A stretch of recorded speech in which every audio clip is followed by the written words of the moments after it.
제가 집에 신주단지 모시지 말아라. 그리고 불상 모시지 말아라를 많이 이야기해요. 근데 다른 유튜버 스님들 보면은 다 모셔라 해요. 딱 한 분만 모시지 말라 했어요. 해거 스님. 유명한 해거 큰 스님 외에는 다 모셔라 해요. 지장보살 보는경에 보면은 지장보살 형상을 모시라고 나와요. 옛날에 제가 머리 깎고 처음에 지장보살 보는경을 접했을 때 지장보살 보는경은 위경이다 이런 얘기를 많이 들었어요. 근데 직접 봐보니까 위경이 아니고 정말 인과를 가르쳐주고 효도를 가르쳐주는 우리에게 꼭 필요한 그런 인과 이야기더라고요. 그리고 가피도 굉장히 많이 왔고요. 위경이라고 생각하는 사람들은 어느 부분을 보고 위경이라 하는지를 알게 됐어요. 형상에 집착하는 거. 지장보살 보는경에 보면은 지장보살 상을 모시고 향을 꽂고 꽃을 공양하고 뭐 공양을 올리고 막 이렇게 나와요. 그래서 이걸 위경이라고 하는구나. 불교는 사성제가 있어요. 고진멸도 사성제가 있는데 이 세상 고통이고 고통의 원인은 집착에 의해서 오는 거고 그리고 그 고통을 소멸하는 방법은 바로 팔정도다. 결국 보살도라는 거잖아요. 보살행이라는 것을 가르쳐 줘야 이 경전이 진짜 부처님 말씀인지 아니면은 후대 사람들이 이 경을 각색했는지를 알 수 있는 거예요. 근데 형상에 집착하고 이렇게 나왔기 때문에 아 이건 위경이구나 하는 거를 판단 기준으로 삼는 것 같아요. 그런 거는 보지 마시고요. 왜? 제가 그 지장보살 보는경을 하면서 실험을 많이 했어요. 거기에 보면은 하루 동안 지장보살님께 물 한 그릇을 올리고 하루 지나서 그 물을 마시고 7일에서 21일 동안에 오신채와 고기를 금하면은 머리가 총명해져서 경전을 봐도 다 알 수 있다고 이렇게 나와요. 그래서 실험을 몇 번 했어요. 안 돼요. 저는 경전을 많이 실험해봤거든요. 경주보살도 실험하는 걸 봤어요. 여러 명이. 근데 아니에요. 믿을 것만 믿어야 돼요, 실은. 저는 지장보살 보는경 보면서 인과는 확실히 믿어요. 그리고 효도를 하는 방법도 다 믿는다. 근데 형상에 집착하는 거는 저는 안 믿어요. 우리가 왜 형상에 집착하지 말아야 되는지 이유를 말씀드릴게요. 부처님이 멸한 후 500년까지는 정법이에요. 정법 시대라서 부처님 말씀을 실천하고 깨달음을 얻는 사람들이 많이 생기는 시대예요. 그대로 실천했다는 거예요. 그리고 나서 1000년부터는 상법 시대예요. 그리고 또 1000년이 지나면은 말법 시대예요. 지금은 말법 시대예요. 상법 시대, 말법 시대는 이렇게 형상에 집착하고 불상에 집착하고 의식에 집착하게 돼 있는 거예요. 너무 어려워 실천은. 계율 지키고 수행하고 너무 어려우니까 쉬운 방법을 찾게 되는 거예요. 형상에 집착하게 되는 거예요. 그러다 보면은 우리는 부처님 가르침하고는 거리가 멀어지게 돼요. 내 안에 진짜 부처가 있는데 진짜 부처가 형상에만 있다고 불상에만 있다고 생각하는 그런 사람들이 생겨나면서 기복신앙으로 가게 된 거예요.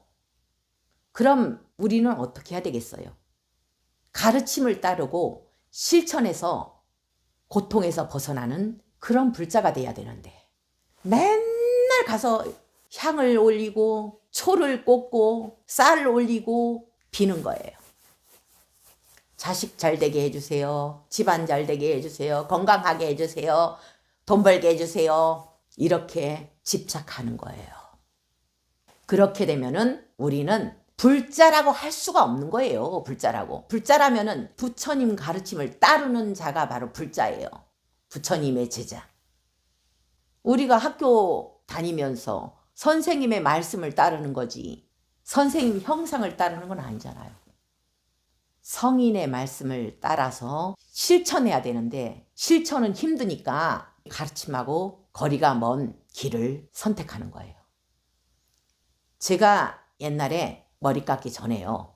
교사 시절에 대전의 모건대에 다니는 교수님께 기치료를 배운 적이 있어요. 명상, 기치료 온갖 것을 다 해봤어요. 어느 날 서산에 있는 어느 절을 가게 됐어요. 처음 갔어요. 그 절은 약사열애 부처님을 모시는 절이었어요. 형상으로서. 그래서 병든 사람들이 많이 나았다는 소문이 있는 절이었어요. 그 절에 갔는데 비구 스님이 주지를 하고 계시더라고요. 연세는 한 60대 중반? 그 스님하고 대화를 하게 됐는데 이것저것 이야기하다 보니까 제가 기치료를 배우고 있어요. 이렇게까지 이야기하게 됐어요. 이 스님이 저한테 부탁을 해요. 어떤 부탁을? 본인은 8년 동안 너무 머리가 아프대요. 머리에 대주사를 맞는데요. 그리고 진통제를 그냥 한 주먹씩 먹는데도 안 낫는데요. 그게 8년 동안 얼마나 고통스러웠겠어요? 요것만 고쳐주면 내가 보살이 원하는 거 다 들어주겠다 하더라고요. 그래서 원인이라도 찾아보자 해서 기치료 할 때 하듯이 이렇게 집중을 했어요. 머리에다 대고. 40대 여자가 붙어 있는 거예요. 머리에. 얼굴은 참 예뻐요. 미인이고. 그리고 환자고. 환자라는 증거는 머리에 끈으로 묶었더라고요. 그래서 스님께 여쭤봤어요. 스님, 40대 여잔데요. 참 미인이네요. 환자인데 살아생전에 스님을 짝사랑해서 죽어서까지 이 머리에 붙어 있네요. 이렇게 이야기를 했어요. 그랬더니만 있어요. 이러는 거예요. 8, 9년 전에 그 절에 위암 걸려서 요양차 와 있던 그런 보살이 있었대요. 40대 여잔데 그 절에 병 고치겠다고 왔는데 스님을 짝사랑하게 돼 있는 거예요. 스님이 자다 보면 그 보살이 옆에 와 있대요. 실제로. 그러면서 스님께 한 번만 자주면 본인 병이 다 나을 것 같다고 이런 이야기를 했대요. 근데 스님은 거절했대요. 그러고 나서 얼마 뒤에 사망했다는 이야기를 들었대요. 그때부터 그 보살이 꿈속에 나타난대요. 그럴 때마다 다음날 사고가 났대요. 그 얘기를 하는 거예요. 어떻게 했으면 좋겠냐고 저보고 물어봐요. 아, 스님이 천도제 해주세요. 자기는 못하겠대요. 나보고 고쳐달래요. 한번 해보죠. 그러고 기치로 하듯이 보살님 여기에 붙어 있으면 보살님은 좋은 데 못 가서 스님은 중생구제 못하고 좋은 데 가셔야죠. 이러면서 집중하면서 기치를 했어요. 한 번, 두 번, 세 번. 학교에 근무하니까 토요일 날 서산으로 가서 치료해드리고 다음날 오고 이렇게 했어요. 한 5번 치료하니까 90% 나왔다. 한 7번 치료했나? 머리 아픈 건 싹 사라지고 100% 나왔다는 거예요. 그러면서 불상을 모셔주는 거예요. 저만시까지 해주는 거예요. 저는 원하지 않았어요, 실은. 그냥 모셔주겠다 해가지고 불단을 마련하고 이만한 불상을 모셨는데 감당이 안 되는 거예요. 그때 당시에는 고기도 먹었고 집에서 고기 요리도 하고 그리고 매일 새벽 3시에 예불 하고 할 수도 없잖아요. 출근해야 되는데. 정말 부담스러운 거예요. 모셔놓고. 그리고 나서 1년 뒤에 이사를 했는데 이사하면서 더 부담스러운 거예요. 이삿짐 나르는 사람들이 오해할까 봐. 내가 무당 아닌가 오해할까 봐 정말 부담스러운 거예요. 큰 집으로 이사했는데도 그 방 하나를 또 불단을 마련하는 게 너무 부담스러운 거예요. 그 방문 누가 열어볼까 봐. 너무 부담스러워서 그냥 농 속에 처박아 뒀다가 한참 동안 몇 년을 처박아 뒀죠. 누가 농을 열어볼까 봐 누가 오면 두근두근 해요.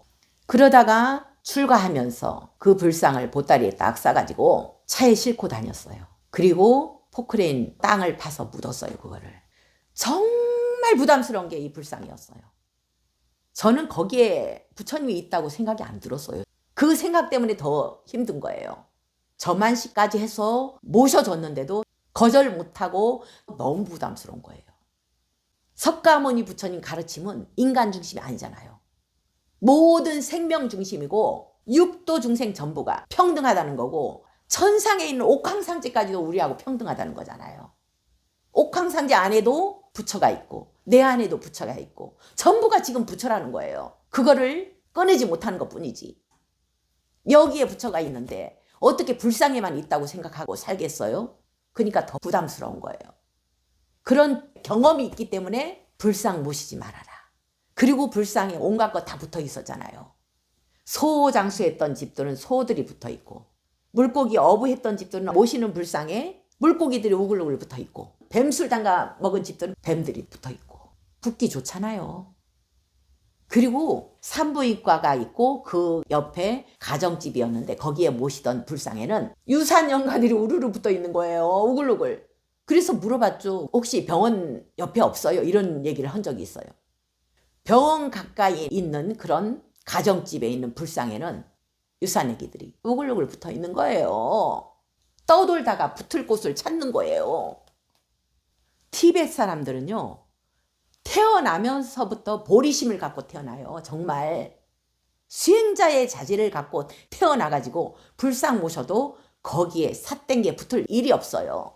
삿된 게 붙게 하는 그 근거는 뭐냐? 기복이에요. 기복. 맨날 비는 거예요. 욕심에 의해서 비는 거예요. 그게 바로 삿된 게 붙게 하는 원인인 거예요. 불상을 모셔서 매일 새벽 예불 하고 계율 제대로 지키고 살생 안 하고 거기에서 고기 안 먹고 부처님처럼 살 자신이 있으면 모시라 이거예요. 감당할 자신이 있으면 모시라 이거예요. 감당도 안 되면서 모셔놓고 옛날에 저처럼 후회하지 말라는 거예요. 신주단지를 잘못 모셔갖고 애물단지가 되듯이 그게 애물단지가 돼버린 거예요. 치우지도 못하고 금강경에 소리에 집착하지 말고 형상으로서 보려고 하지 말고 부처를 바로 내 안에 있다는 거예요. 부처와 중생이 둘이 아니라는 거예요. 근데 우리는 부처는 따로 있고 중생도 따로 있고 이렇게 분별하기 때문에 깨달음도 없고 말법 시대의 중생으로 살아가는 거예요. 어떤 사람들은 그래요. 부처님 생존 시에 태어나지 못한 게 한이래요. 아, 실천하면 되잖아요. 부처님 말씀대로 실천만 하면 되는데 형상에 집착해서 내 안에 부처를 못 찾고 다음 생도 깨달음을 얻지 못하는 그런 불자가 되기를 원하십니까? 아니면 이번 생에 바로 부처되는 그런 삶을 원하십니까? 바로 여러분들이 결정할 일입니다. 어떤 결정을 하든지 결국에는 우리는 다 부처가 되는 거지만 이왕 부처님 가르침에 들어섰는 거 실천해서 빠른 성불의 길을 선택하도록 합시다.